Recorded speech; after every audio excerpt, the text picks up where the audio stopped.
What's up guys, welcome back to TB Lecture channel. Today we're showcasing new Ultra B Supermoto wheels. So right here we have a brand new 2025 Ultra B that we are turning into a street build. And so these are a good budget-friendly Supermoto wheel set. There are higher end sets on the market such as Warp 9. These are a little bit less expensive, but they come complete with everything you need to install them.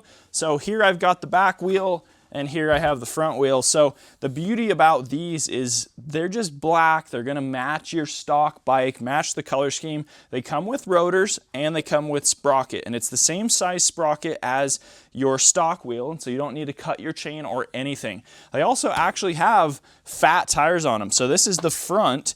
You get a, let's see, 180/17 on there. So that's a good fat tire. And then on the back, you get a real fat tire, big old beefy guy, 130/70/17. So that's one of the largest tires that you can fit on the back of an Ultra B. So you're gonna have a ton of Supermoto traction there. Now, what I do wanna say really quick before we show you guys how to install these is they are extremely slick coming out of the factory. The agent they use to release these tires out of the molds is super slippery, and so don't go peeling out of your driveway and make a sharp corner because you might just eat it. But as soon as these are run in for a mile or two, they're gonna grip like crazy. Let's get these bad boys installed. We're gonna start off with our front. We'll just set it to the side for a second, and the tools we're gonna need immediately is a 5mm Allen, a 4mm Allen, and an 8mm Allen. I'm grabbing a T-handle and a regular on both of them. So what we need to do here first is remove our traction control sensor. So this is a 4mm Allen. You'll pull that bolt out, and then you'll pull this out. You might lose these, they might fall off, and that's okay. I'll show you guys how to put them back on. This can just stay just like that, dangling. Then we have our 5mm Allen, which we need to use to release our pinch bolts on both sides of the bike. Have to go back and forth because they'll keep kind of tightening themselves opposites as you go. Get those loose. Do the same on this side. You don't need to pull them out. They just need to be loose. Okay. Now we need our 8mm Allen. Pop that in our axle end cap. This guy's tight. So I can't get this end cap to break free. It's just spinning the whole axle. So we're actually just gonna tighten up this side of the pinch bolts, and that will hold this end of the axle snug. I'm not gonna go too tight, see if it'll break free. Tighten these a little more. There we go.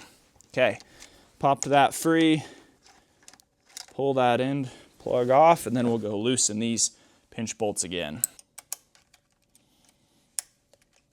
Okay, now your axle should just slide out just like this. You can just pull it out. I've had these get pretty stuck before because as you can see, there's really hardly any grease on this from the factory. So sometimes they can get stuck in there, and sometimes I'll use the Allen wrench on this side and a little mallet to kind of knock it free if you have trouble there. Now for the front, we're just gonna trade our spacers.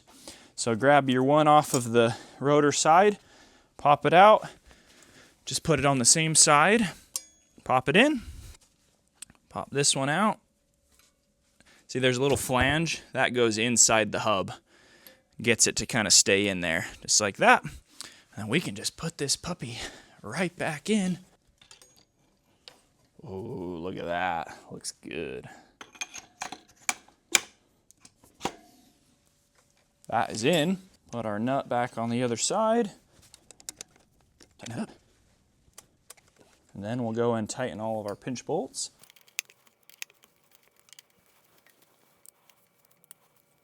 Okay, go back to the other side.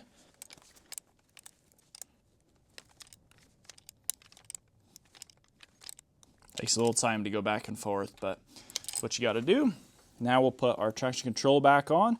So these guys will go back on just like that. Big hole on the top, small hole on the bottom. That will just sit right in that little groove. We put our 4mm back right here. Now one thing to also note, because you're putting brand new rotors in your bike, you will need to bed your brakes back in. So your first, I don't know, 10 or 15 brake pulls aren't going to be as powerful as they were previously. So just be cautious when you're first starting out running these. You got to brake in your tires, got to brake in your rotors. Look at that. That looks sick. That's a big old beefy front tire. Let's get the rear on. All right, let's get the rear tire put on. I'm gloving up because I'm gonna be touching the chain so I don't get real greasy. For this, you need a big open-end wrench unless you have a socket that will fit this. I don't have one big enough. I think it's like a 21 or a 24 size. So we're gonna use that to get that off, and then we're gonna need another open-end wrench to adjust our axle blocks a little bit. Okay, for both these, you're gonna need a 14 and a 10. All right, we don't need much for this, so we're gonna get this on there.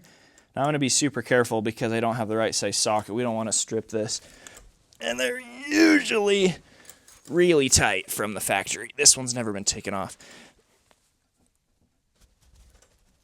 Holy moly, you want me to here, let me. We might need to heat her up. Well, we don't have a long enough wrench, get enough leverage, and this has got a lot of Loctite on it. So we're gonna try to heat this baby up.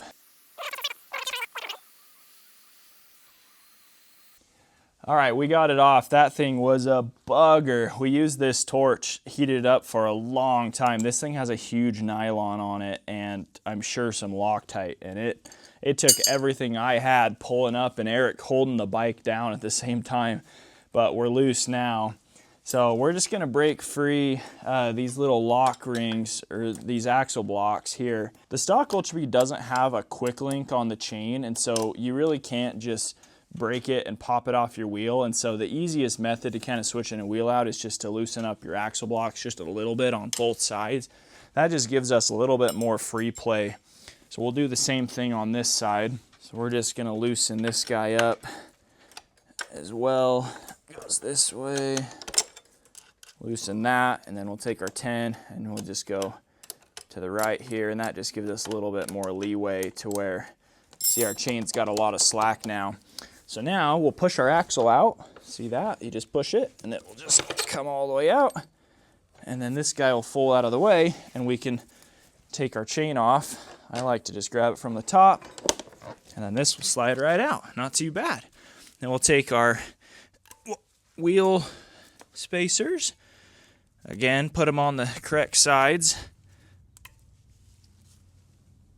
Now, normally you would grease your axle, but I actually saw quite a bit of grease in those from the factory, so that's really nice. Now, let's put the big dog on there. So what we got to do, roll it in there. You got to get her past the brake, and then we got to put this back on.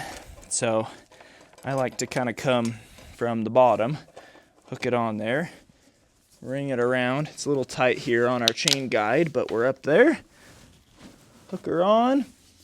And then we'll go back towards the back, just raise it all the way up, slide it in the brake. It's a little tedious, this process here. There we go. And now once we're all lined up, we'll grab our axle, put it in. Now we line this back up, make sure that this is forward. You'll see this has two flat edges that sit down in that groove.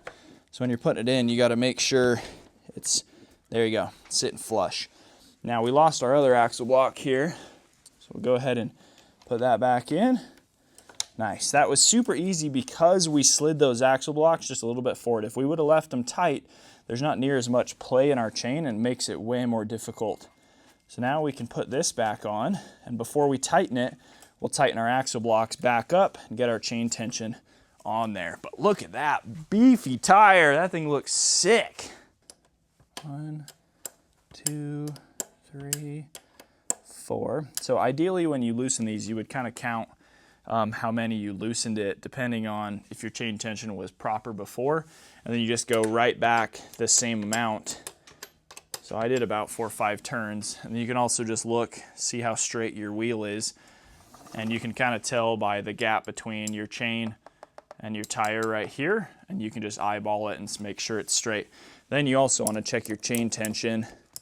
We're looking pretty good there. I think we'll probably loosen her maybe 1 click. And then we'll cinch these guys back down. That kind of holds it all in place. Just lock those. And now we can just tighten our axle up.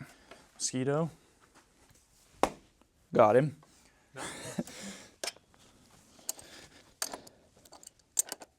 We're not going to go as tight as the factory did. That sucked. Okay, once we get this mostly tightened, we're gonna go back and just check our chain tension, make sure it's still loose enough. Sometimes when you tighten your axle, your chain gets tighter. Okay, that's plenty tight. I think we're good to go there. Feels good, looks nice and straight. That's it. I mean, you got Supermotos installed in a matter of 10, 15 minutes probably, and you're good to go. So if you guys are interested in these Supermotos or others, we have them at tbelectricmoto.com. and they're available and in stock right now for your Ultra Bee. You can also go and full custom spec out a Warp 9 set. If you want to do custom cool colors and stuff like that, you can go do that. We'll have a link down in the video description. Or if you want this set, $7.99, tbelectricmoto.com. Thanks for watching, guys. We'll catch you next time. See ya.